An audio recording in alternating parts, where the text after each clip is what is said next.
I think you probably got from my earlier answer, you get an idea of where I stand on this issue. It's a the illegal immigration problem is a national security issue, it's an economic security issue, and clearly it needs to be addressed. What's happening in Arizona is just an indication that the federal government has for decades not been doing its job. The components of a successful policy to me are, first of all, securing the border. I've been down there with night vision goggles on. I know what happens. I understand the technology. We can clearly secure it. It's just a matter of having the will. The second thing is drying up demand, drying up the employment demand here. I happen to work for Federal Express, that is one of the 1% of employers that are on E-Verify, and it should be mandatory. And yes, as I mentioned earlier, a tamper-proof Social Security card and a mandate and funding for ICE to actually do its job, cooperate with state and local authorities when they apprehend somebody. The anchor baby issue is it's a constitutional issue. There's some disagreement over whether it would require a constitutional amendment or an act of Congress. I think it is something we should pursue as well. Thank you very much.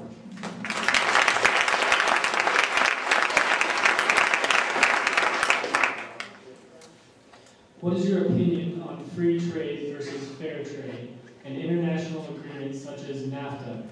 Please include any comment on our role in the United Nations. Well, let me say I'm a proponent of free trade. In fact, I think we need to do more to increase the number of exports that are coming out of our country today. Recently, the International Trade Commission identified that for every 1% of increase in exports out of the country, we add over 250,000 jobs. Right now, there are 3 pending free trade agreements that are unfortunately stuck in Congress: Colombia, Panama, and Korea. By President Obama's own admission, those 3 free trade agreements alone would increase our exports well over 1%, and in doing so, create well over 250,000 jobs. We need those types of policies. As far as the United Nations, we need to hold their feet to a fire and say, we have higher standards, and if you cannot meet them, we will defund you. Thank you.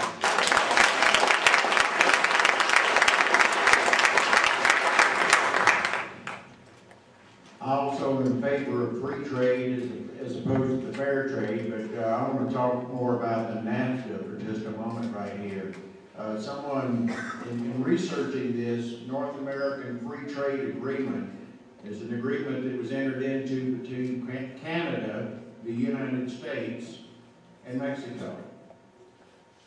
Now I want to paint another scenario for you. It's called the European Union, where some group back in the Netherlands, or The Hague, or wherever it is back there, they're making decisions for Germany and Spain and France. I don't think I want any other international or any other group of people telling me, a sovereign nation, how we're going to conduct our trade. We need to get out of that. And we also, I like that idea, Brian. I'll give you credit for that one. Defund the United Nations until they start doing their job.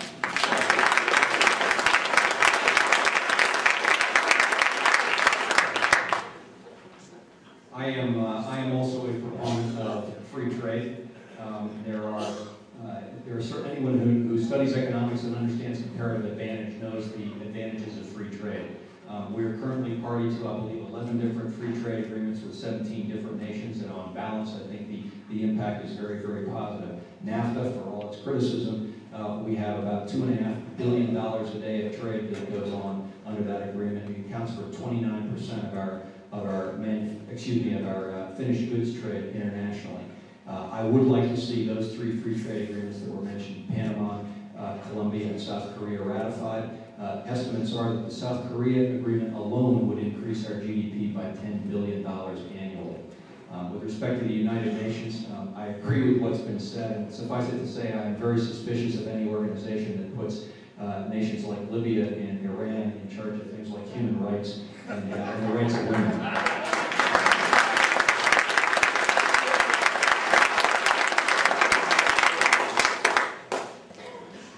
All right, let's start with the United Nations. In concept, it sounds great. I like the movie Star Trek and all the shows where it's the people of Earth. We act as one people. That sounds kind of neat in a way future kind of way to do things.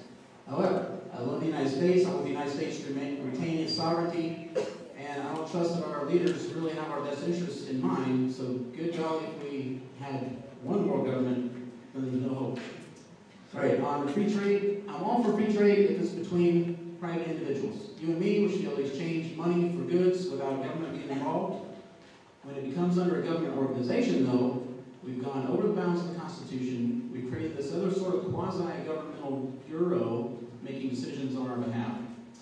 And NAFTA, I think, has had the unintended consequence of contributing to the immigration problem through United States corn, which is subsidized, much to the benefit of Monsanto.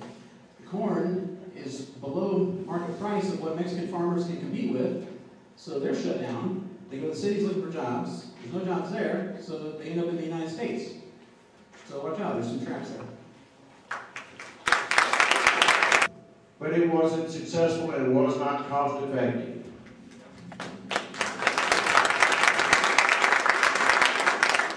I'm in favor of an all of the above energy policy, including nuclear, including clean coal, natural gas, petroleum, including on and offshore drilling here domestically, and yes, including renewables. But I don't think that we should be pursuing renewables via a cap and trade bill that Ed Perlmutter voted for, and I don't believe in the government picking winners and losers. A couple of comments about nuclear. Right now we get about 20% of our energy from nuclear power. As has been pointed out, France gets 80%, and they may be my ancestors, but we can certainly do better than they can. We need some loan guarantees for nuclear power building. We also need to pursue temporary storage for nuclear waste, natural gas, which is a huge gift to us, especially here in Colorado. We can pursue very aggressively. It will help us in the electrification sector and also in the transportation sector. In terms of what we can do here in Colorado, where we can create a tremendous number of jobs, we need to very carefully open up more federal lands for exploration and production.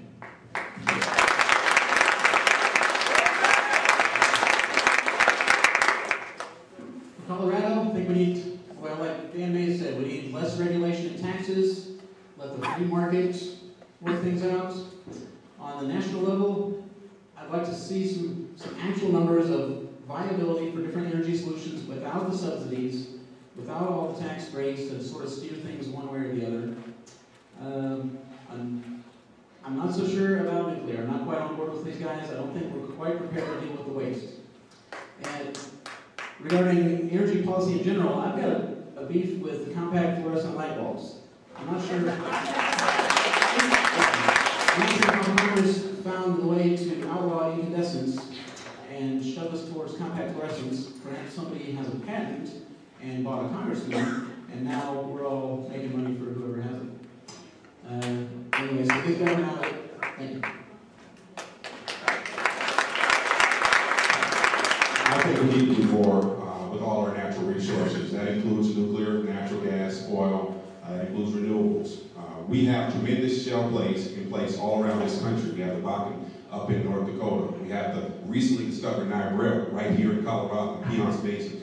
We have tremendous natural gas resources. You want to talk about clean? Well, natural gas is pretty clean. And we have an abundance of it right here in Colorado. We can put a lot of Americans back to work. And these are good paying jobs, jobs that pay well over $60,000 before you include benefits. That said, if we did more by really aggressively engaging the shale plays, again, I mentioned Marcellus, we have Haynesville, Fayetteville, we have Eagle Ford, we could go a long ways towards lessening our dependence on foreign supplies and increasing our national security here at home. Thank you.